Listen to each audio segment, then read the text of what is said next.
மாவட்டத்துக்கு எதுவும் இல்லையா அப்படின்னு கேட்கலாம்.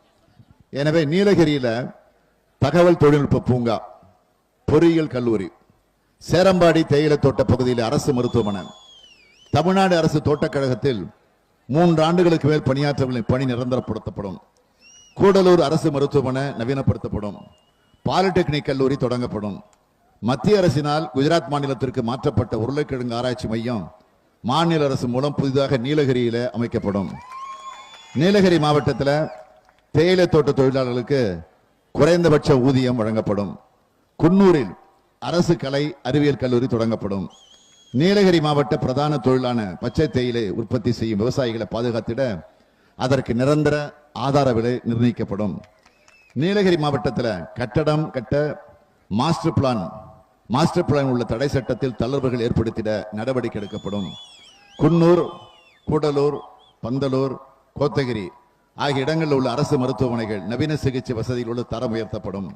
உலக சுற்றுலா தலமான நீலகிரி மாவட்டத்தில் உதகை, குன்னூர் மற்றும் கூடலூர் பகுதிகளில் தேவையான இடங்களில் நவீன வசதியோடு கூடிய ஹைட்ராலிக் கார் பார்க்கிங் வசதி செய்து தரப்படும். சுற்றுலா முக்கியத்துவம் வாய்ந்த உதகை படகுகள் மேம்படுத்தப்படும்.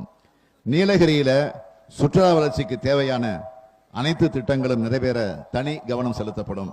நீலகிரி மாவட்ட தோட்ட தொழிலாளர்கள் நல வங்கிகளில் பெற்றுள்ள கடன்கள் ரத்து செய்ய நடவடிக்கைகள் மேற்கொள்ளப்படும். நீலகிரி மாவட்டத்தில் கட்டி முடிக்கப்பட்டுள்ள கட்டிடங்களுக்கு ஒரு முறை வரன்முறை சட்டத்தின்படி அனுமதி வழங்க நடவடிக்கை எடுக்கப்படும். நகராட்சிகளுக்கு சொந்தமான கடைகளுக்கு 100% மிகாமல் வாடகை தொகையை உயர்த்தி வியாபாரிகள் பாதுகாக்கப்படுவார்கள். தேயிலை தோட்டங்களில் பணியாற்றும் தொழிலாளர்கள் பணி ஓய்வு பெற்றவுடன் அவர்களுக்கு அரசு சார்பில் பட்டாவோடு வீடு கட்டி தரப்படும். கூடலூர் பகுதியில் இருக்கக்கூடிய பிரிவு 17 உள்ளிட்ட நில பிரச்சனைகளுக்கு உடனடியாக நிரந்தர தீர்வு காண நடவடிக்கை எடுக்கப்படும். மாவட்டம் முழுவதும் மின் இணைப்பு இல்லாத பிரிவு 17 உள்ளிட்ட அனைத்து குடியிருப்புகள், வியாபார தொழில் நிறுவனங்கள் உள்ளிட்ட அனைத்து கட்டிடங்களுக்கும் உடனடியாக மின் இணைப்பு வழங்கப்படும்.